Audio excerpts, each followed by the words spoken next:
asking Robert. Yep, Robert's coming. What we'll do is we'll deal with the transport matters first, so that then the transport people can go. So we'll thrash that out. So, right, Robert. Yeah. Good morning. On this October budget update, we've got 4 items. The first item being a budget change relating to the July FMP decision to purchase the additional trains. The second item on the report is the bring back of the budget correction for the relocation costs of the new elephant for the Auckland Zoo. This was requested at the September budget update, that this come back with more information and representation from RFA. The third item is the release of 128k from the Franklin Parking Reserve Fund. This is to upgrade the Kitchener Road car park in Waiuku. And then the fourth and final item is to note the governing body's approval to conduct 2 by-elections and to approve a further 115k to conduct a third by-election after the resignation of Mark Davey from the Waitemata Local Board. As the Chair said, it'd be good if we could take any questions for transport on the first item. Yep, well, so we're actually going to deal with A, B and C, so that's what we're relating to. Mark, please. Thank you, Mr. Chairman. Just in summary, in July the committee did approve the purchase of 17 independently powered EMUs. At the time, the business case assumed a 2027-2028 electrification of Papakura to Pukekohe. While if electrification did progress sooner than that, the business case was still positive for battery-powered EMUs. It did fall below the equivalent business case for non-battery-powered EMUs, i.e. 15. Since we got the decision from the committee here, we went for approval to NZTA for the 51% contribution. And prior to their board meeting, there was a number of political potential decisions announced around bringing forward electrification beyond sooner than 27-28. Hence, the NZTA board didn't feel that it could approve the battery-powered higher cost. They did approve the 15 EMUs, and therefore we'd like the council just to confirm that so we can place an order with CAF, the Spanish supplier, later this month. It does allow us to future-proof capacity on the core network from mid-2019 onwards. There's an approximate 2-year lead time for these trains. We are still working with CAF to look at battery options as well. Happy to take any questions. Councillor Cashmore. Well, thanks, Mr. Chair.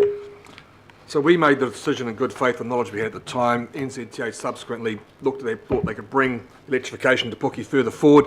If you look ahead again, we've had a change of government who has said they're going to electrify the Northern Trunk line. So the danger of not doing the hybrids, for use of a shorter term, is that we can't now service further south into the Waikato, nor the northwest, unless the whole line is electrified. So do we have any time frames, estimations around any of that sort of stuff, or is that just still out in the ether yet? Through you, Mr. Chairman, no, we don't have any detailed timeframes around that. What we do have from NZTA, from KiwiRail, is a commitment to NZTA and ourselves to present a case for electrification of Papakura and Pukekohe. We're expecting to see the high-level costing and timeline end of this month, and that's what they committed to on the back of their deferral against NZTA approving the battery-powered EMUs. So subsequent to that, Mr. Chairman, should that timeline be further out than what KiwiRail predicted initially, then the hybrids would be back on potentially on the case?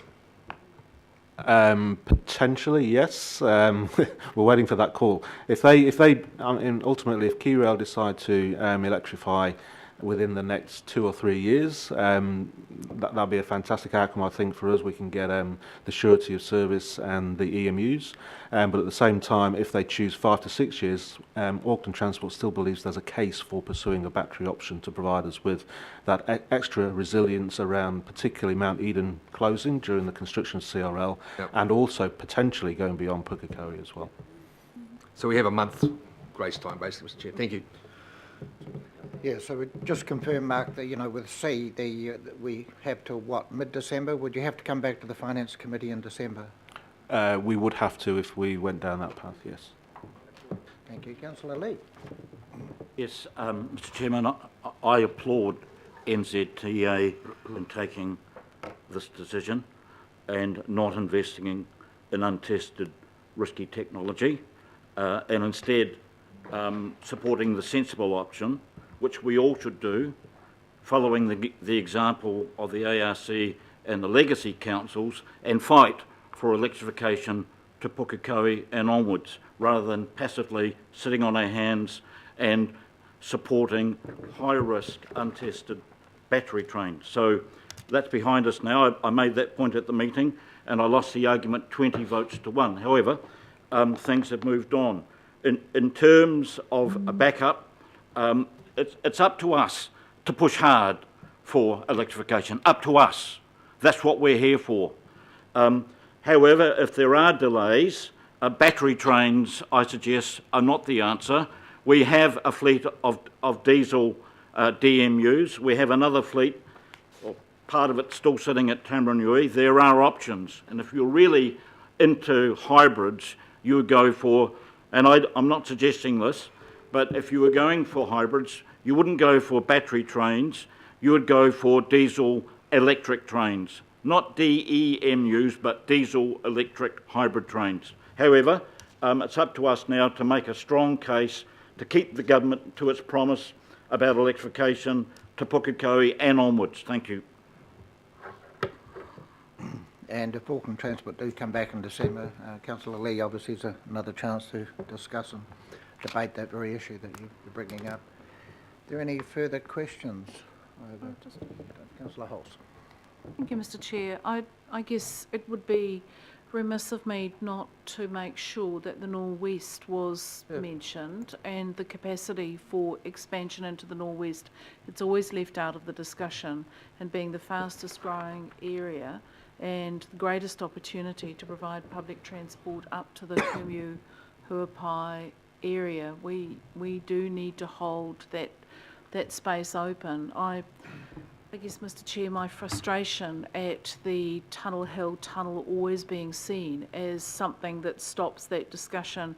You know, where in our vast billions that we're spending on transport is knocking the top of that hill and continuing the electrification through. So I thank the Deputy Mayor for at least putting a bit of a bookmark in the discussion to say, hey, hang on a minute, let's make sure we've actually looked at all opportunities in this discussion, because it's all very well to keep talking about pushing on south, but can we push northwest as well?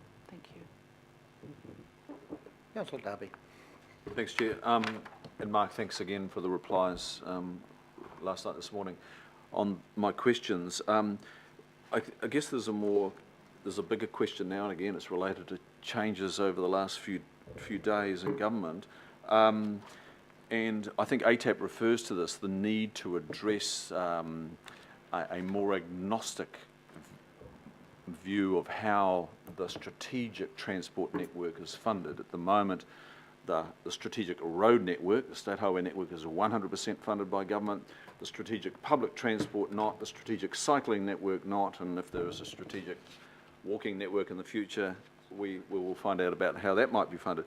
But particularly the strategic public transport network and the strategic cycling network, if they were to come under government funding, would this change this decision in any way, or is there room to adjust how the costs fall if we make this decision today? Through you, Mr. Chairman, I'm not sure that it would change the decision. I'm assuming it would potentially change where the costs fall, and particularly around potential battery options as well, to be honest. But yeah, I still believe we will be making this decision as the best outcome to actually secure particularly peak core network capacity, which we need in 2 years' time. But you're right, it could change where the funding falls if the strategic network was to change from a funding perspective. So would that be, if there is a GPS, a government policy statement on transport change, I don't know, this side of Christmas, that could change where these costs fall? Would it be through that document? I'm not really sure, to be honest. I believe the trains have been funded under various options in the past, particularly from loans to the Auckland region. So yes, I guess it would be part of that conversation, particularly if we're looking to fast-track infrastructure upgrade as well. Speaking briefly to it, Mr. Chair, we have to proceed with this because of the drop-dead, nature of getting the order in. Otherwise, we've got a big issue on the network. That was well telegraphed to us last time. We're just changing from battery power to full electric motor units here.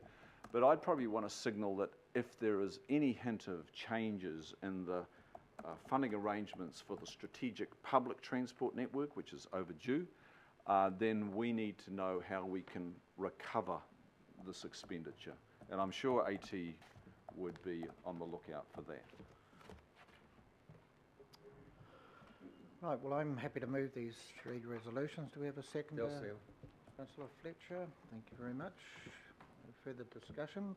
I'll put A, B and C. All those in favour? Aye. Against? Thank you, Mr. Thank Chairman. you, Transport team.